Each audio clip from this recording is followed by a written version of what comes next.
पंकज चौधरी के लिए मतलब ठीक है, प्रस्तावक बन के जरूर योगी आदित्यनाथ दिखाई पड़ रहे थे, बट जो इंटरनल चर्चा होती है वो ये कि वो बहुत पसंद योगी आदित्यनाथ के नहीं थे, लेकिन चूंकि वो केंद्रीय नेतृत्व के पसंदीदा रहे इसलिए चले गए।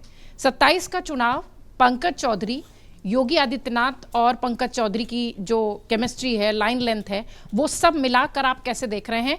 और संघ का पंकज चौधरी को लेकर किस तरीके का एटीट्यूड रहा, या उनके नाम को लेकर किस तरीके की उनकी सहमति या असहमति रही?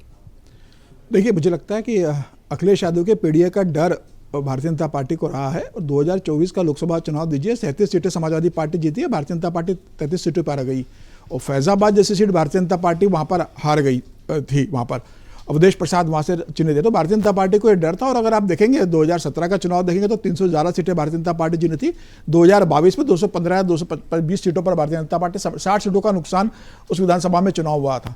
तो ये जो डर 2024 की जो दहशत भारतीय जनता पार्टी को बैठी है, तो कहीं ये 1.5 साल बाद विधानसभा में रिफ्लेक्ट हो जाए, उसका बड़ा परिणाम रहा है कि इस तरीके से कुर्मी प्रदेश अध्यक्ष को चुना गया। अब देखिए, योगी आदित्यनाथ बेसिकली अगर देखा जाए तो पंकज चौधरी प्रदेश की राजनीति तो की नहीं, महाराजगंज से आते हैं, ठीक है, वहीं से आते हैं जहाँ से योगी आदित्यनाथ आते हैं। भाई महाराजगंज से 6-7 बार के सांसद रहे और हमेशा से केंद्र की राजनीति के, प्रदेश के संगठन में उनकी कोई बहुत भूमिका नहीं रही थी। तो निश्चित रूप से योगी आदित्यनाथ ने उनका नाम सजेस्ट नहीं किया होगा, वैसे भी वो केंद्र में मंत्री थे।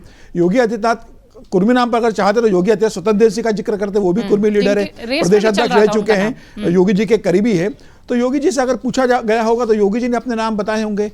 केंद्र नेतृत्व को लगता होगा कि भाई इस बार हम प्रदेश अध्यक्ष ऐसा भेजें जो मतलब न योगी जी का करीबी हो ना हमारा हो। तो बीच के नाम से हो सकता है पंकज चौधरी के नाम पर सहमति बनी हो, या ये हो सकता है कि योगी आदित्यनाथ से कहा गया होगा कि भाई जैसे 2017 में आपको हमने पैराशूट से मुख्यमंत्री बनाकर भेजा, वैसे ही इस बार 2027 के विधानसभा चुनाव के लिए 10 साल बाद हम पैराशूट से प्रदेश अध्यक्ष भेज रहे हैं केंद्र से। आप भी केंद्र से गए थे, प्रदेश अध्यक्ष भी इस बार केंद्र से आ रहा है, और पंकज चौधरी को हम भेज रहे हैं। अब पंकज चौधरी 61 साल के हो चुके हैं।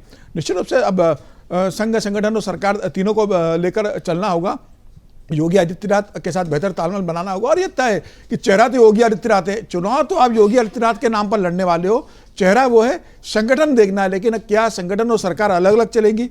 भाई सरकार और संगठन साथ में ही चलती है ना। और वैसे कई उदाहरण दूंगा कि जब चुनाव प्रदेश में जब भारतीय जनता पार्टी जाती है तो जो मुख्यमंत्री होता है उसके पसंद के अध्यक्ष बनाए जाते हैं। मैंने नरेंद्र मोदी का उदाहरण दिया, मैं आपको शिवराज सिंह चौहान का उदाहरण देता हूं।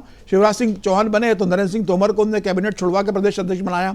फिर प्रभात झा बने, फिर 2009 का चुनाव आया तो नरेंद्र सिंह तोमर महासचिव थे, उनको दिल्ली से भोपाल बुलाकर प्रदेश अध्यक्ष बनाया। उसके बाद नंदू भैया को बनाया। राजस्थान में वसुंधरा थी तो वसुंधरा ने अशोक परनामी को प्रदेश अध्यक्ष बनाया। तो ऐसे तमाम उदाहरण है कि जहां पर लोगों ने, देवेंद्र फडणवीस बने तो देवेंद्र फडणवीस ने महाराष्ट्र में अपने हिसाब से प्रदेश अध्यक्ष बनाकर विधानसभा चुनाव लड़ा। तो निश्चित रूप से जहां मुख्यमंत्री होता है वो चाहता है कि जब चुनाव में जा रहे हो तो प्रदेश अध्यक्ष उसकी सहमति का हो, उसके कंसर्न का हो, जिससे सरकार और संगठन बराबर काम करे और जो सरकार के काम है वो संगठन जबरी स्तर पर ले जाए। अगर सरकार और संगठन में मतभेद रहेंगे तो चुनाव में कैसे जाओगे? तो मुझे लग रहा है कि आप पंकज चौधरी के सामने बड़ी चुनौती है कि आपने दिल्ली से भेजा गया है, तो उन्हें कहा गया होगा कि आपको योगी के साथ मिलकर चलना है, तालमेल बनाइए।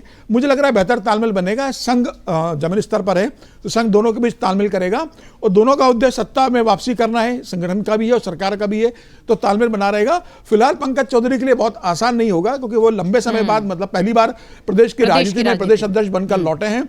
और वहाँ तमाम दिग्गज नेता कैसे प्रसाद मौर्य है, ब्रजेश पाठक है, योगी आदित्यनाथ जी है, तमाम बड़े और लीडर है। उत्तर प्रदेश बहुत बड़ा प्रदेश है, तो वो कैसे सामंजस्य बनाते हैं, कैसे वो सरकार और संगठन के बीच बेहतर तालमेल बनाकर चलते हैं, ये केंद्र नेतृत्व की भी जिम्मेदारी होगी, प्रदेश संगठन की भी होगी और संघ की भी जिम्मेदारी होगी कि सब मिलकर चला जाए। अगर आप ये वीडियो YouTube पर देख रहे हैं तो हमारे चैनल को सब्सक्राइब कर बेल आइकन दबाएं, और Facebook पर देख रहे हैं तो हमारे पेज को लाइक करें।